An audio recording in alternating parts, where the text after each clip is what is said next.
We sell these in 4, 6, 8, and 12-inch sizes.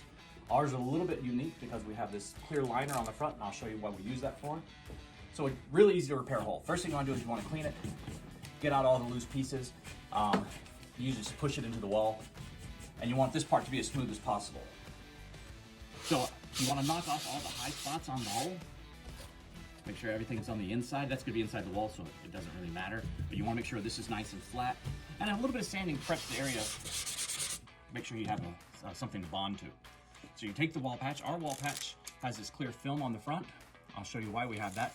It's a fiberglass mesh with a galvanized steel that's expanded. So it's super flat and thin, but very strong. Place it over the hole. You make a nice mechanical bond, smoothing it out. And once you make sure you have a really good adhesion, you just take the plastic film off. Other patches don't have this, and what happens is when you try to make that bond and you're pressing it, you can actually cause these fibers to cross, and if that happens, they're gonna come up when you sand, and they're gonna flare. So this makes it a nice, smooth, flat patch. After this, you're just gonna take a little bit of compound.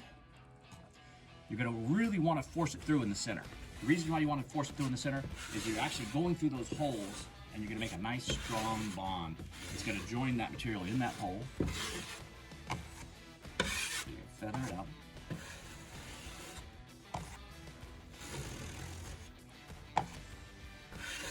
That's that first coat. All we're going to do now is let that dry. After you let it dry, quick little sanding and then a second coat to feather it out, and you bring it up, feather it out so you won't even be able to notice it. Then you can just match the paint.